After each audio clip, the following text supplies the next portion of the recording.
अभी क्या होता है? अभी भड़काया जाता है या नहीं? कैसे भड़काया जाता है?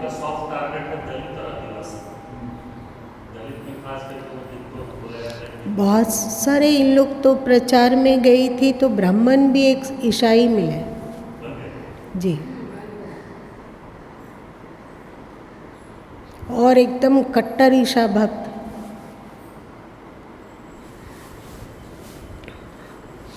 अभी भड़काया जाता है। गुरु माँ के अंतस में कल विचार आ रहा था कि जैसे मीडिया यह नहीं बोलता कि इतने हिंदू मारे गए अथवा इतने मुस्लिम मारे गए, कोई दंगा हो, कुछ भी उपद्रव हो, कुछ भी आतंक हो, तो क्या मीडिया इसे बोलता है? आंकड़ा नहीं, आंकड़ा भले ही वो छोटा अथवा बड़ा बताता हो, पर क्या वो बोलता है कि इतने हिंदुओं की मृत्यु हो गई अथवा इतने मुसलमानों की मृत्यु हो गई? बोलना चाहिए या नहीं बोलना चाहिए? मेरे विचार से नहीं बोलना चाहिए। उसमें इससे देश में अस्थिरता फैलती है और साथ साथ में लोगों का दिल दिमाग भड़कने लग जाता है। अभी हिंदू मुस्लिम की चर्चा करना तो वे लोग गैरवाजिब समझते हैं, बहुत अच्छा करते हैं, लेकिन जब वे बोलते हैं कि वहाँ पर अमुक दलित मारा गया, भीड़ ने उसे मार दिया, तो दलित के बारे में बोलते हैं, पर यदि वे किसी सवर्ण को मार देते हों तो वहाँ पर नहीं बोलते हैं कि वो किसी सवर्ण को मारा गया। तो कल इसका गुरु माँ के दिमाग में ये चिंतन चल रहा था कि आदमी का प्राण कीमती है, चाहे वो दलित का प्राण हो, चाहे ब्राह्मण का प्राण हो, चाहे और किसी का प्राण हो, चाहे हिंदू का प्राण हो, चाहे मुसलमान का प्राण हो, चाहे इसका प्राण हो अथवा उसका प्राण हो, पर इस तरह की दो नीति पक्का है। ये जानते हैं कि एक समय था जब दलित को सताया गया है, लेकिन हमने नहीं सताया, हमारे पूर्वजों ने किया है। जो किया उन लोगों ने किया, उनके पूर्वजों के साथ किया, पर कितना सताया या नहीं सताया ये बात की बात है। पर अभी क्या समाज में टूट नहीं पैदा होगा?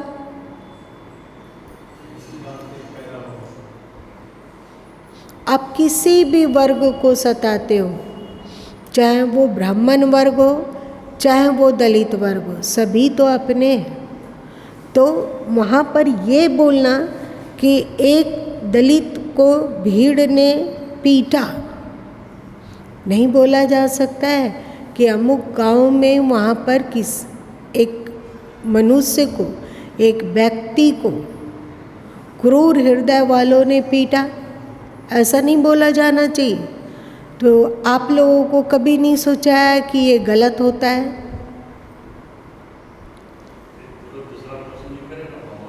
क्या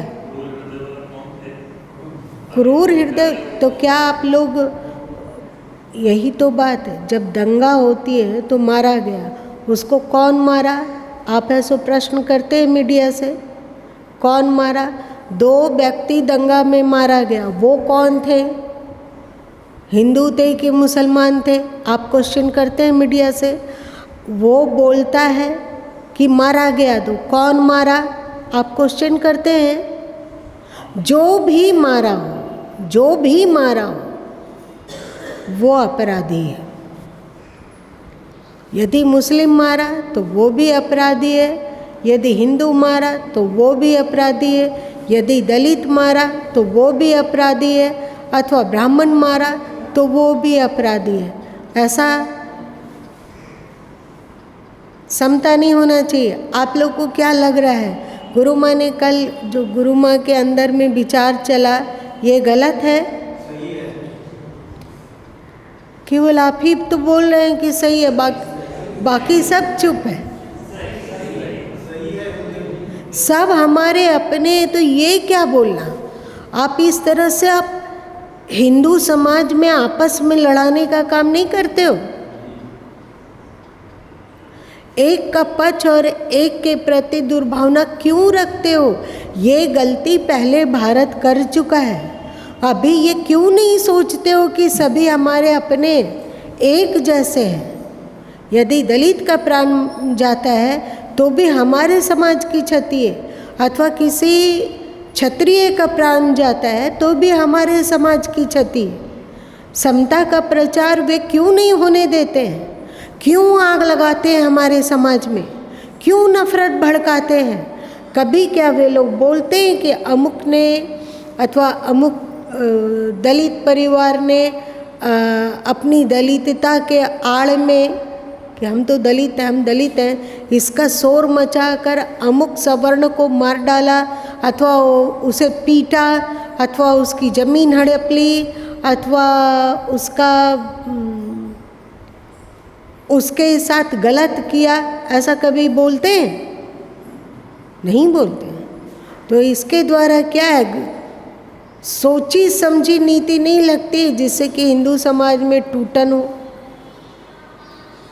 ये कौन है मीडिया में बैठा हुआ जो हमारे समाज में आग लगाने का काम करता है? मेरे विचार से जो असहमत हो सो जरा सा हाथ उठाओ तो। असहमत है, बोलिए क्या है?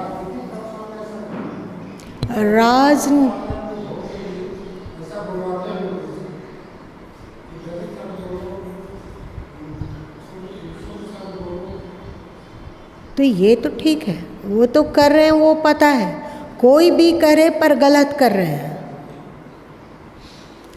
आप लोग जानते क्या होता है जब आपस में चार भाई हो कोई और चारों भाई में झगड़ा होता है, मान लो बंटवारा को लेकर, जमीन को लेकर अथवा अन्य किसी बात को लेकर यदि चारों भाई लड़ जाते हैं, तो जो उस परिवार का दुश्मन है, वो क्या करता है? क्या नहीं, वो बोलता है कि हम आपके साथ हैं, हमें आपसे कोई शिकायत नहीं है, आप सीधे हैं, हम तो आपके साथ हैं। पर वो आपका वो भाई बहुत दुष्ट है, उसको मज़ा चखाना चाहिए, उसको मीठा मीठा बोल के अपने में पोतना। और याद रखिए कि बेवकूफ़ लोग उसके पोटन में कितने प्रतिशत आ जाते हैं? क्या आप लोगों ने इस समाज की कुरीति पर कभी फोकस किया, ध्यान दिया कि ऐसा होता है? ऐसा होता है। तो ऐसा आपके साथ कोई कर रहा हो तो आप वहाँ सावधान हुए, चौकन्ना हुए कि नहीं, वो तो हमारा एकदम बहुत अच्छा है, हमारा तो वो मित्र है। वो भाई बोलेगा कि तुम लोग जिस पड़ोसी अथवा शत्रु की चर्चा कर रहे हो, वो तो उसमें एक भाई अच्छा है, बाकी तीनों दुश्मन है। आप लोग सुने थे ना कि 4 दोस्त, हाँ क्या सुने, बोलो।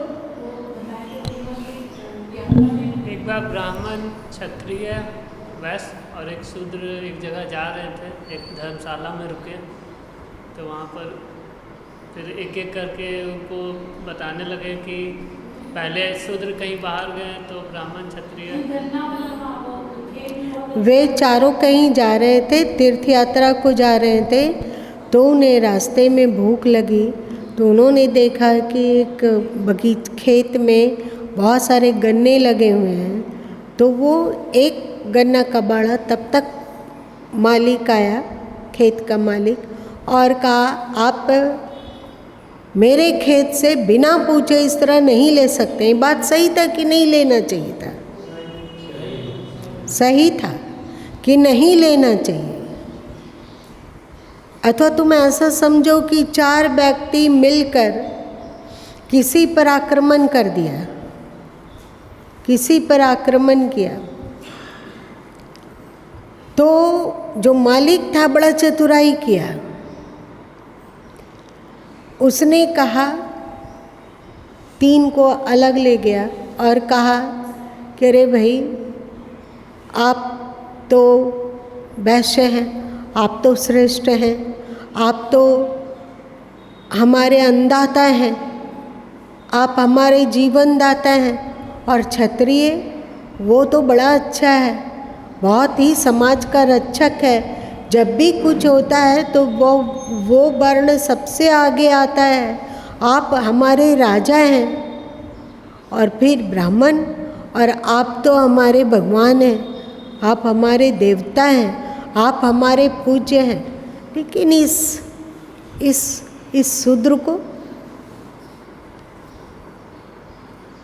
हटाइए, इसको आप खाइए ना, आपका खेत है, आप ईख खा लीजिए, मटर खा लीजिए, चना भी फला हुआ है तो चना खा लीजिए, गाजर है जमा हुआ, गाजर खा लीजिए, टमाटर भी पक गए हैं, आप 2-4 टमाटर भी खा सकते हैं।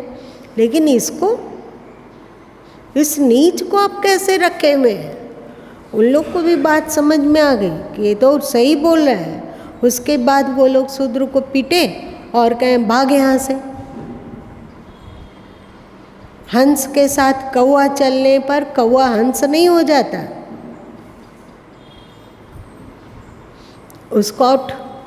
उसके बाद 1-2 टमाटर वो लोग खाएं, तब तक क्षत्रिय और ब्राह्मण को किनारे किया खेत वाला और कहा कि इसको बुद्धि कितनी है, लुचपुच है, कोई भी संघर्ष करना हो तो तुरंत ही सरेंडर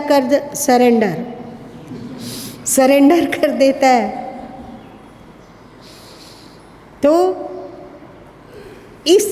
इस लचपचुआ को तुम लोग अपने साथ क्यों रखे हो? अन्नदाता कोई वैस फैस नहीं है, हम किसान लोग अन्नदाता हैं।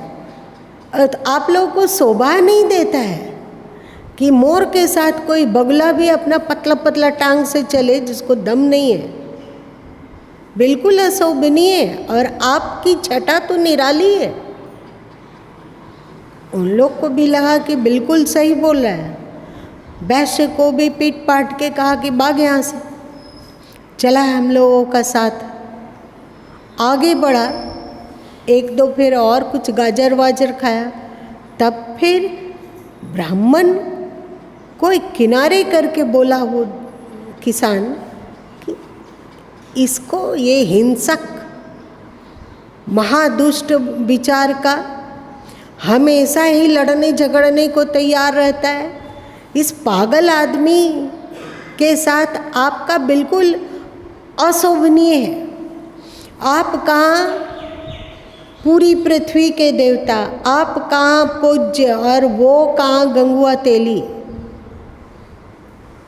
ब्राह्मण को भी लगा कि सच बोलता है। उसके बाद ब्राह्मण और किसान मिलकर कस के क्षत्रिय को भी धुना और कहा भाग यहाँ से। उसके बाद वो भी भाग गया। तो फिर किसान क्या किया कि उठ के खड़ा हुआ सीना तान के और चिल्ला कर बोला, आप ब्राह्मण हैं, इस तरह दूसरे के खेत में घुस जाना और बिना पूछे खाना आपको शोभा देता है? क्या ब्राह्मणों को यही कर्तव्य है? क्या आपको शास्त्र यही सिखाता है? क्या आपकी पंडिताई यही है? आप स्वयं यहाँ से निकलते हैं कि हम कठोर कदम उठाएं? अब तो उसके पास ब्राह्मण के साथ कोई नहीं था। वो सब तो साथियों को एक एक करके चापलूसी से तोड़ चुका था किसान। ब्राह्मण हाथ पैर जोड़ा कि नहीं गलती हो गई, हम उन लोगों के बहकावे में आ गए थे, अब हमें सो कभी ऐसा नहीं होगा, हमको जाने दो, हम पर तुम इस तरह मारपीट मत करो, हम कमज़ोर आदमी हैं। तो किसान बोला उठ। ब्राह्मण मुंह झुका के चला गया। ये कहानी आप लोग कहाँ पढ़े हैं, किस पुस्तक में? माया महाठगनी हम जानी, माया महाठगनी हम जानी, उस पुस्तक में अभी भी आप खोलोगे तो पढ़ सकते हो। तो इसी तरह का मीडिया फूट डालने के लिए हर संभव प्रयास करता है, और हम लोग टुकुर टुकुर देखते हैं, उसका विरोध भी नहीं करते हैं। क्या कभी आप लोगों ने सोचा कि इस तरह से मीडिया को नहीं कहना चाहिए? किसी ब्राह्मण को मार दिया कि किसी दलित को मार दिया, अथवा लड़ते झगड़ते सभी हैं, उसमें कोई ब्राह्मण अथवा दलित नहीं होता है, सबका प्राण कीमती है। चाहे इसको सताया जाए चाहे उसको सताया जाए, दोनों ही सताना गलत है या नहीं? यही समता का विचार नहीं है क्या? समत्वम योग उच्यते, यही श्री कृष्ण नहीं कहते हैं? हमारे में समता ये नेता लोग और ये मीडिया और ये अजीब अजीब के लोग आने ही नहीं देते हैं, लाने ही कुछ पंथ के लोग हम लोगों को लड़ाते हैं, लड़ो लड़ो लड़ो। ऐसा बोलते हैं कि दलित को वहाँ पीटा गया।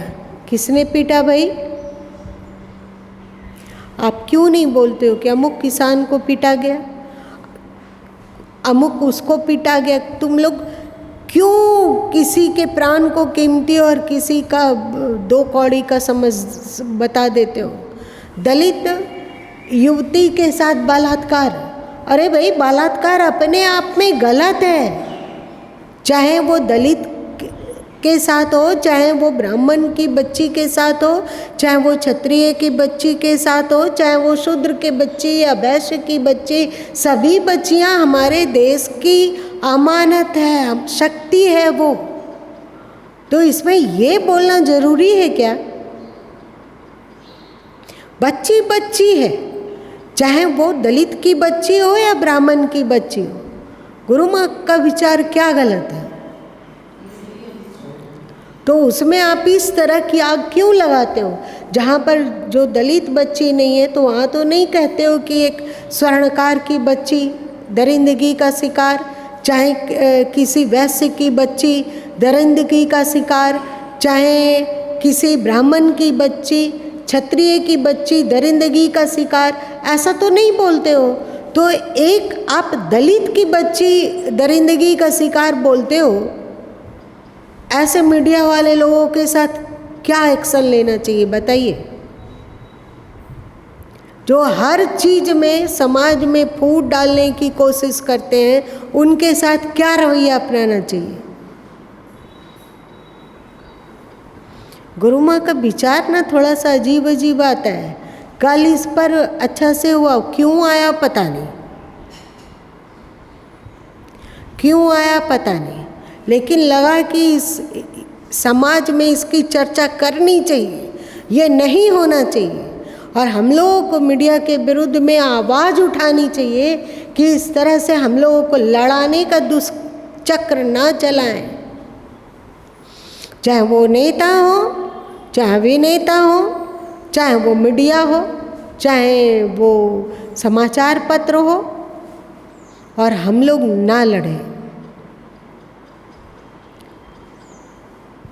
मेरी बात से कौन कौन सहमत हो? जरा हाथ उठाओ तो। वाह, 100%। चल ठीक। अच्छा संजय पीछे है? अच्छा, क्यों पीछे हो भाई तुम?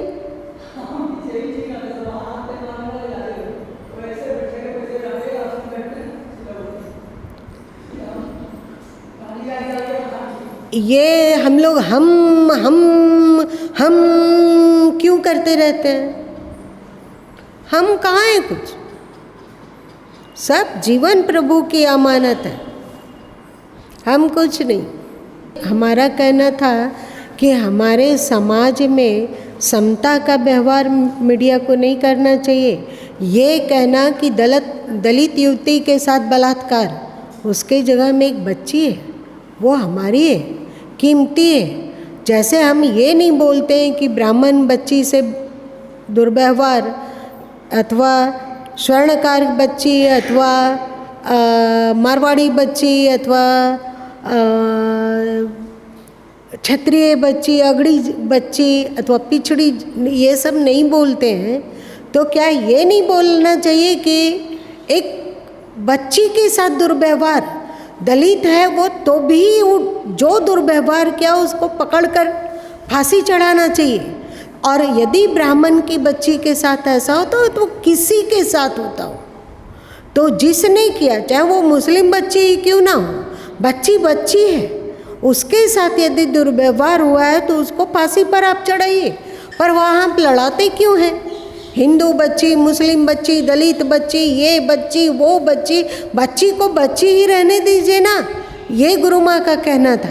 और मीडिया इस पर दलित और बाकी समाज को बांटना चाहता है, तोड़ना चाहता है। एक दलित युवक को पीटा, ऐसा बोलना जरूरी है। ये नहीं बोला जा सकता है कि एक युवक को पीटा, एक युवक को पीटा। पीटना गलत है, चाहे वो दलित युवक हो, चाहे वो किसी भी समाज का युवक हो, युवक युवक होता है। तो ये सब क्यों? ये सब इसलिए कि आपको कमज़ोर बनाया जाए। दलित बोलते के साथ कि दलित युवक के साथ ये हुआ, दलित युवती के साथ ये हुआ, वैसे ही जो दलित वर्ग है उसका तीनों वर्णों पर आक्रोश का ज्वालामुखी फटता है और उसको लगता है कि कैसे इन बाकी लोगों को काट दे अथवा उसको दबाएं, किस तरह से करें। ये गलत नहीं है क्या? तो इसके विरुद्ध में हम लोग को आवाज़ नहीं उठाना चाहिए। गुरु माँ का ये कहना है, चाहे किसी को भी कि कोई भी अन्याय का शिकार होता है, अन्याय का शिकार सबके प्रति गलत है, चाहे वो किसी भी जाति का हो। क्षमता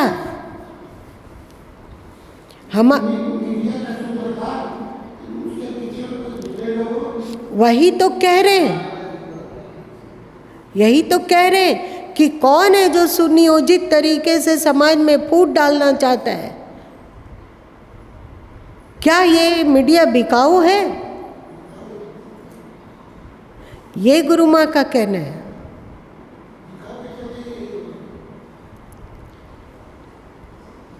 कल एकादशी जैसे दिन में गुरु माँ के दिमाग में ये बात चल रही हो, ये भी थोड़ा अजीब नहीं है?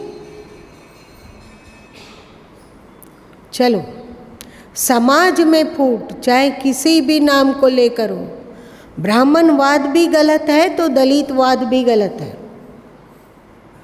सही? पहले तो ये ब्राह्मणवाद और दलितवाद को समाज से निकालकर कूड़े की तरफ फेंको और उसके बाद आ जाओ सनातन धर्मवाद।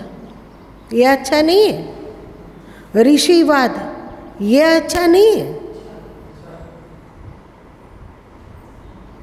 चलिए, अब इसको आज इतने ही रहने। तो फिर तुम लोग कहोगे कि क्या कहोगे दीपक? बोलो बोलो। चलिए आप पढ़िए जल्दी से, 10 मिनट में पढ़िए। तो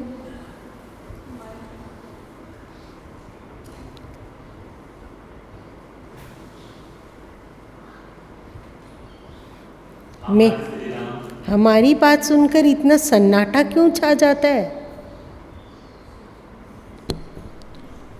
हमारे श्री राम विगत दिनों में सदगुरु माँ के द्वारा आर्य और अनार्य पर चर्चा हुई। रांची में उन लोग नारायण भाई प्रचार में निकले हुए थे, तो जो वहाँ प्रचार करा रहे हैं वो एक किसी मौरी समाज के पास ले गए। तो वो तो जो वहाँ का गृह स्वामी है वो बम की तरह फट पड़ा। क्यों फट पड़ा? उसका कहना था कि आश्रम लोगों को भड़काता है और आश्रम गुरु माँ, जिसको आप लोग गुरु माँ कहते हो, वो सनातन धर्म का विरोध करते हैं। वो सनातन धर्म को नहीं मानते हैं। इस बात को लेकर जल जल क्रोध से कांपने लगा कि सनातन धर्म के प्रति उनकी दुर्भावना, हम लोग क्यों उनकी पुस्तक पढ़ें। कान का कच्चा अकल का अंधा, इसी ऐसे ही लोग को कहते हैं ना। अरे भाई तुम ऐसो जो भी आप आरोप लगा रहे हो पहले जांच पड़ताल कर लो ना, ऐसे ही कोई कह दिया और आप मान लिए। ऐसे लोग अधिक हैं। वैसे ही मीडिया है, मीडिया कुछ चीज़ उगल दिया और आप सभी मान लिए। इन लोग का काम ही है ऐसा, फूट डालो शासन करो। चलिए पढ़िए। आपको सुनाने ये बात बोले अशोक जी, आप लोग समाज के अगुआ हैं, तो ये सब बात आप लोग को नहीं बोलेंगे तो और किसको बोलेंगे। चलिए ठीक है, पढ़िए।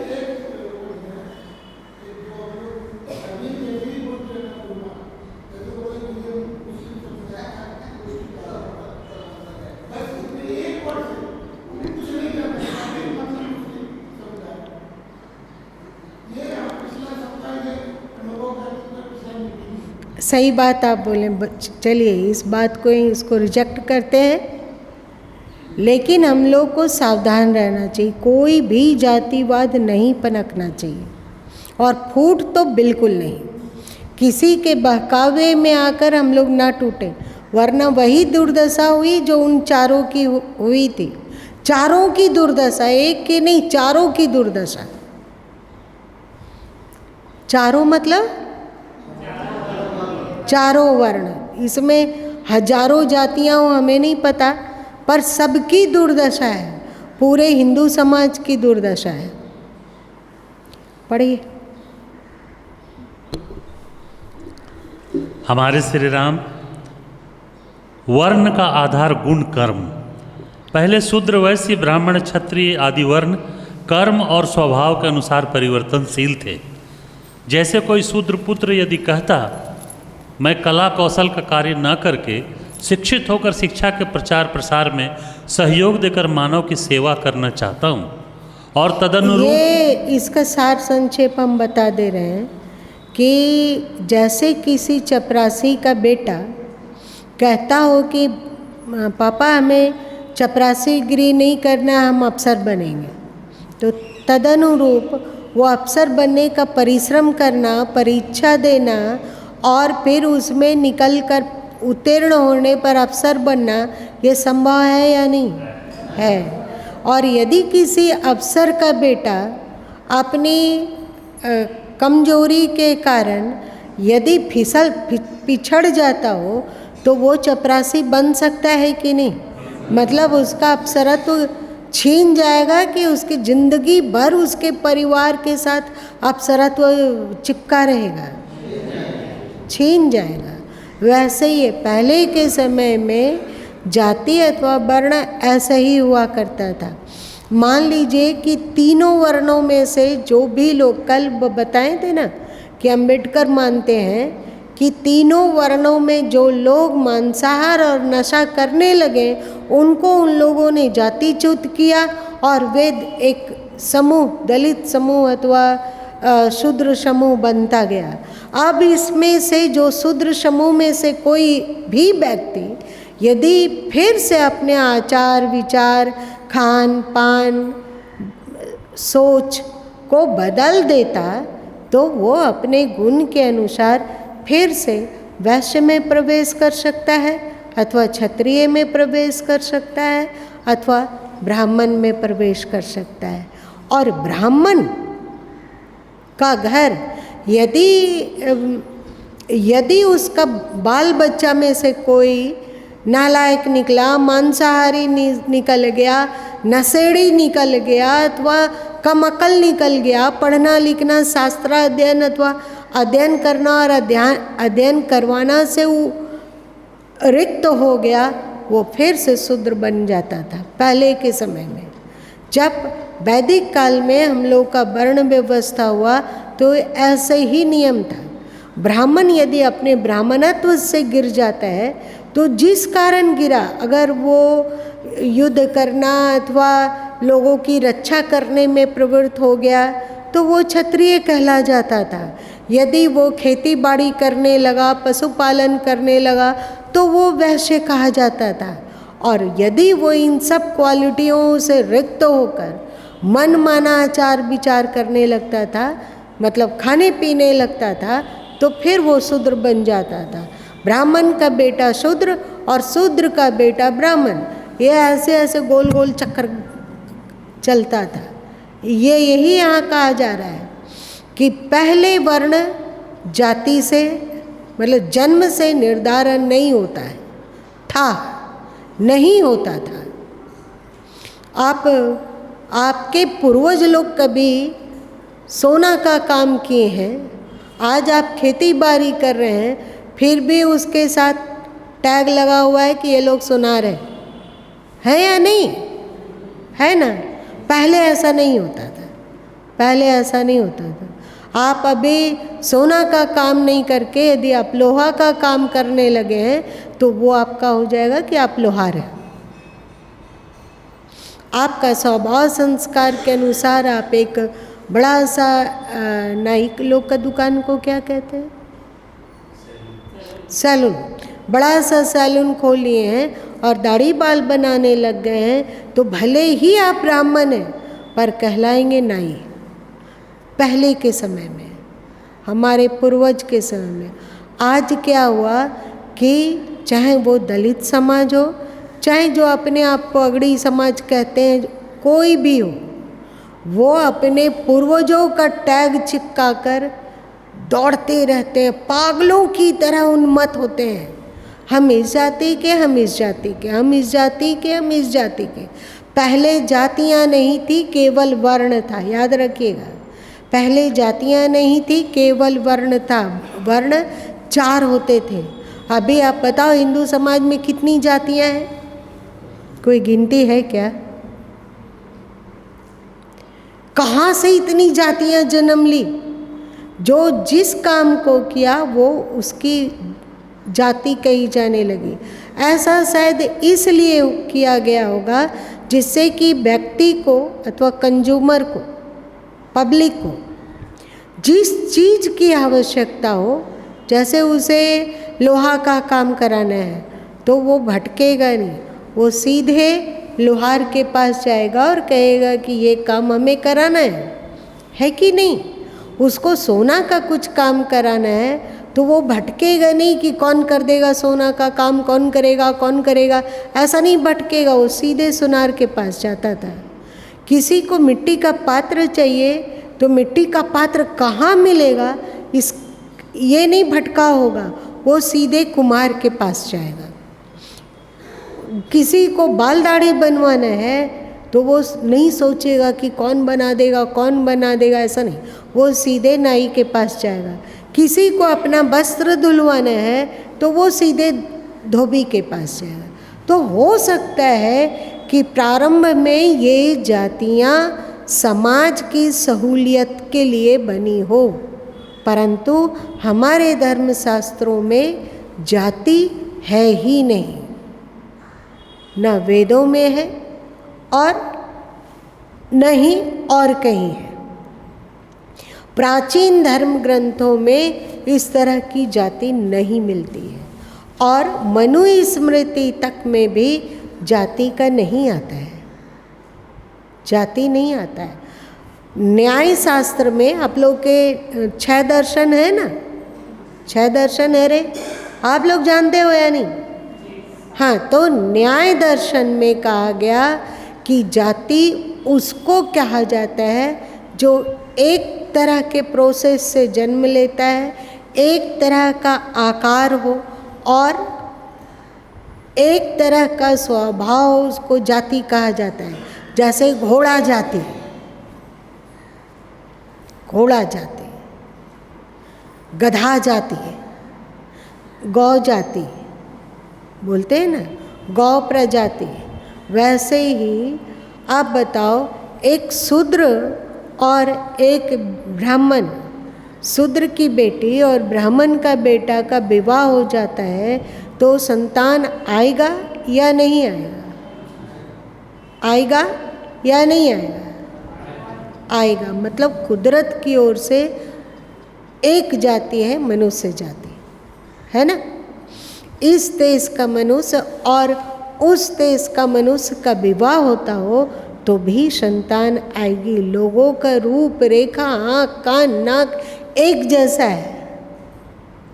भाषा अलग हो सकती है, लेकिन भाषा बोलने वाली जीभ एक जैसी है या नहीं?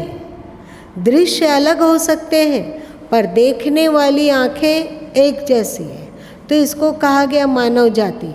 वर्ण अलग था और जाति अलग, तो आप लोग हैं मानव जाति के। तो न्याय शास्त्र में, न्याय दर्शन में ऐसा कहा गया। लेकिन 4 वर्ण से क्या हालत हो गई देखो।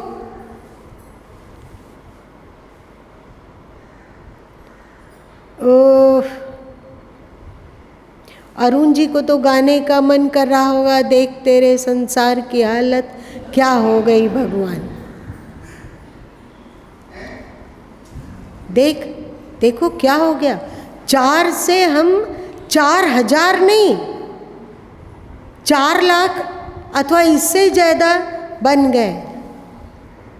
क्या हम लोग की दुर्दशा हो गई, दिमाग की कचड़ा हो गया। यही यहाँ कहा जा रहा है कि पहले जाति नहीं, पहले वर्ण जन्मजात नहीं था। जन्म से कोई शूद्र नहीं होता था, जन्म से कोई ब्राह्मण नहीं होता था, जन्म से कोई क्षत्रिय नहीं होता था। ये सब गुरु माँ का कहने के पीछे उद्देश्य क्या है? हम लोग लड़ना झगड़ना बंद करें और कोई अपने आप को अगड़ा भी ना समझे और कोई अपने आप को पिछड़ा भी ना समझे। हम सब एक है, हम लोगों के पूर्वज एक है, हम लोगों का डीएनए एक है। ये जाति पाति सब ढकोसली बातें हैं, झूठ बातें हैं। कश्यप वर्ण के हम भी, कश्यप वर्ण के तुम भी, है ना। भारद्वाज वर्ण हमारा भी, भारद्वाज वर्ण तुम्हारा भी, दूसरे अत्रेय वर्ण भी तुम्हारा, अत्रेय वर्ण भी, गोत्र भी हमारा। ब्राह्मण में भी अत्रेय वंश मिल जाएगा और दलित में भी अत्रेय वंश मिल जाएगा। मतलब ये दोनों अत्रेय वंशी है। तो कहाँ से आई ये वर्ण और जाति? ये यदि समाज में फैला, इसका प्रचार किया गया तो हमारे समाज में संगठन होगा या नहीं, है ना। और आप संगठित होंगे तो एक सब शक्ति बनेंगे, एक पावर बनेंगे, एक ऊर्जा बनेंगे। फिर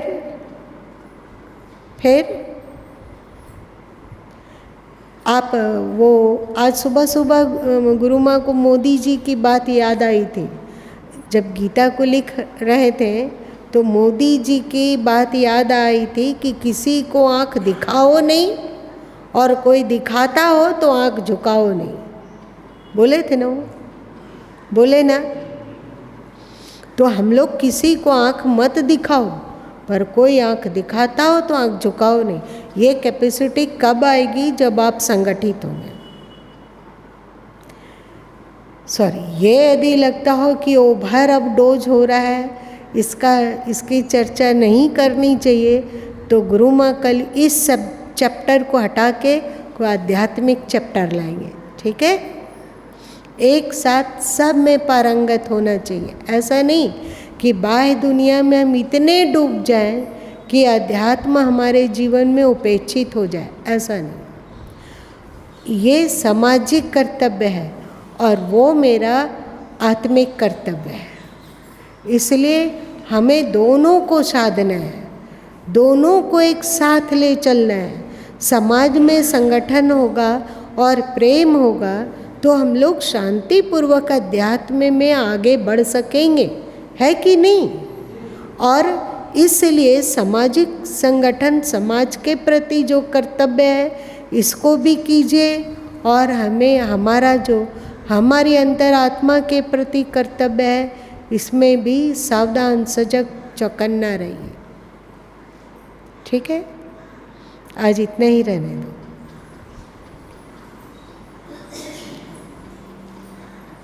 आप लोगों के तरफ से तरंग मिल रहा है कि थोड़ा ओवर डोज हो रहा है, सही है क्या?